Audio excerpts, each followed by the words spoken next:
I am Ferdinand Marcos, and I am the President of the Republic of the Philippines. I stand today on behalf of 110 million Filipinos. Hello Universe, it's me again. Shout out sa inyo mga bes. Kaya abangan po natin ang kaukulang resulta ng investigasyon ng Sabongeros. Wala pa tayo narinig ng mga feedback, pero syempre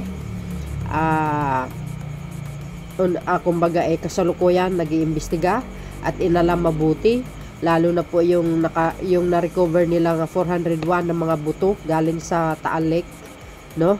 So ngayong araw, August 29, mga kababayan, 2025, mayroon pong order ang Department of Justice tungkol dito kay kay Atong Ang at saka kay Gretchen Barreto. Ito hudyat na po yan.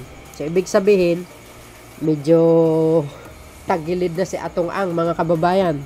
But syempre, bago tayo magdako, shout out sa inyo mga beswa, sa mga Marcos loyalist supporters Filipino and OFW. Basahin po natin para kompleto, detalyado. Okay? Dito mga bes, sabi ng One News, ayan, the Department of Justice, DOJ, has placed several individuals allegedly linked to the disappearance of Sabongeros under an immigration lockout bulletin order. Lagot. Ayan travel advisory nila na kailangan i-hold. Nako. Siyempre, sabi dito, tuloy, Justice Secretary Boying Remulla confirmed that those named by whistleblower Julie Dondon Patidungan are already covered by the order. Agay. Tuloy, sabi dito, among them are businessman Atong Ang, actress Gretchen Barreto, former NCRPO chief Junel Istomo, and others. Goes. Diba mga kababayan, nakita nyo yung nung nanumpa si Nartates, diba nandoon yun yung tinutukoy ko. Yung naka-pink na polo. Sabi dito mga kababayan, Remulla also disclosed that one of the Ang's relatives has already left the country.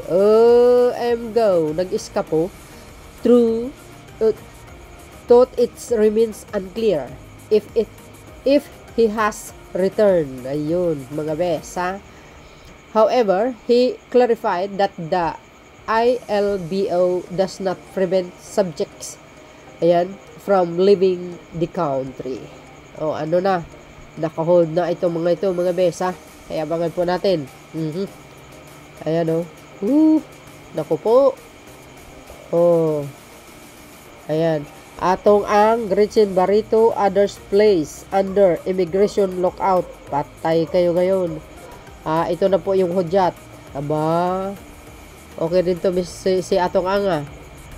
Pinaunang palabas ang mga kamag-anak niya. Wow. Grabe na ito mga bes, Kung sa panahon ni Digong, nagagawa nila yung gusto nilang gawin, no? Sa mga kapwa Pilipino natin na parang ang turing ng mga aso. Biro mo, kung napanood nyo yung mga kwento ni Patidungan, talaga naman mga kababayan, nakakaawa yung kanilang sitwasyon nung that time. Parang ang tingin ko ba, parang aso. Brutal yung pagkapatay sa kanila. Biro mo, isisilid mo sa sako. Tapos itapon mo sa Taal Lake. What if, no? Yung mga yon, yung iba doon ay buhay pa. 'Di ba? Buhay pa, tapos sinilid sa sako at nilagyan ng pampabigat, ihulog sa Taal Lake. Nakakaawa talaga.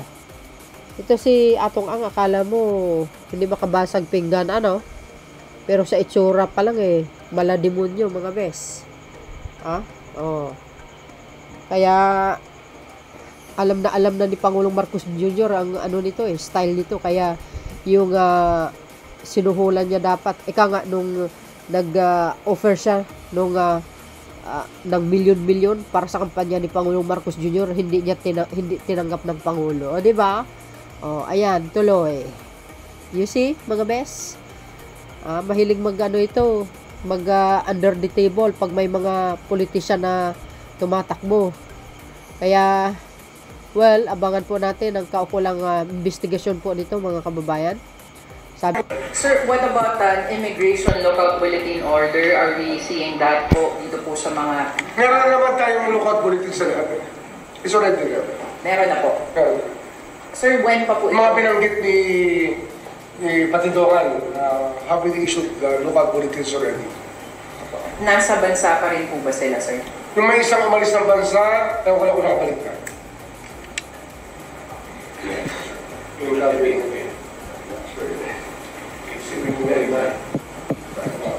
pero kasi umalis na, pero di ko dami alam kung balik na. Sir, is he a main player? Isa po sa mga alpha members po? Kapatid siya ni Ato Al. Nako. Kapatid ni Atong Ang. Pat. Sir, may dadagdag pa po ba kayo? Yung sa talik. Sa talik update mo. Update lang po tayo dun sa operation na ginagawang search and retrieval operation sa Taalik. Out of 401 skeletal remains recovered from 17 locations sa Taalik since July 10, the PNP Forensic noted 355 human bones and 46 non-human fragments. So yun po yung pinaka-latest. At yung, yung Philippine Coast Guard ay dumadaan sa cycle. Operate muna sila, tapos may recovery period po yan dahil yung mga katawan po ng ating mga PCG auxiliary ay kailangan din mag-recover gamit ang isang compression machine. Decompression machine. So, expect natin na yung mga makahanap nila will be in bulk and then there will be a recovery period and then makahanap ulit tayo ng mga putok doon sa Talig. Sir, ano yung pinapakita nito? Na 355 kumpirmadong tao, anong indikasyon nito? Anong pinapakita? Yeah, human bones. Yes, sir.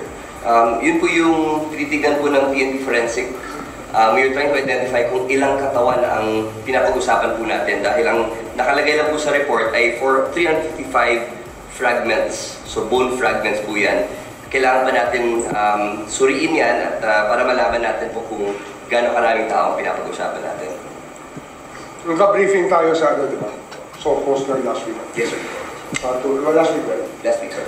Last week, the Coast Guard gave us a briefing about the condition of the lake, and it's an environmental mess.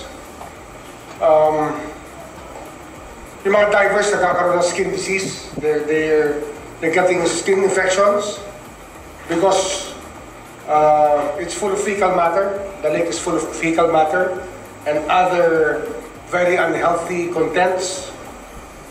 And if you look at the videos here shown to us by the Coast Guard, malabo talaga yung lake.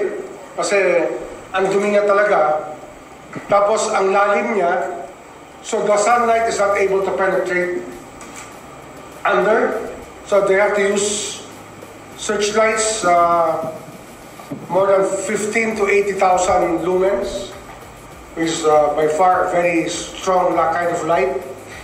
And gano'n kalakas yung nasabi nila na sa robot, yung sa... Hindi, gano'n kalayo yung ano yung illumination? 15 or 80,000 lumens? Basta thousands of lumens, and you can only see 1 meter ahead. That's how hard it is. And there's no oxygen under. Kasi nga, actually, it gives us a signal. Taal Lake is really dying. And they're dumping the dead there. Change topic, guys. Okay na. Sir, missing sa Bungeros po, may update po ba on your end?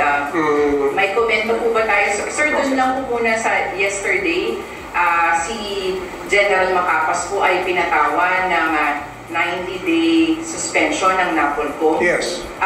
May komento po ba kayo dito? Kasi siya po sir yung tinukoy niyo po noon. I was asking actually about, we wanted General Macapas not to be even reassigned, but just put on the freezer at that time. And I'm happy that this was done with the NAPOLCOM. Masaya ako. Sir, mas marami... Dapat lang nangyari yan. Sir, mas marami po ba siyang alam? Ano po ba ang... Hindi, ano lang yan. Talagang... parang gusto niyang palitan yung teorya ng kaso. At sir, may mga binanggit din po kahapon dun sa NAPOLCOM na may tinitignan pa pong isa pang aktibong general and then some other officials daw po na maaaring konektado o may kaugnayan dun po sa mga kaso. Posible. Kasi marami kami na pag-uusapan na dati na mga isa pang general na ginawang regional director na hindi dapat inilagay sa pwesto yun. Kasi siya yung naging nagbigay ng tulong at ayuda sa mga suspect dito sa missing sa Morelos case. Sir, itinago niya? Basta daw sila nung lumipat yung general ng opisina, kinuha niya itong mga to be under his wing. Yung mga suspects sa missing sa Morelos case. So yun mga kababayan, napanood nyo yung sinabi ni Secretary DOJ. Ayan, abangan po natin, ha? Process po yan, proseso po yan. Hindi ka agad-agad. Kaya magugulat na lang tayo pag nagbalita ang DOJ na huhulihin si Atong Ang. Ayun na yun. Hindi titigil ang mga yan eh. So see you again guys on my next upload. Bye bye bye and babuhos. God bless Philippines.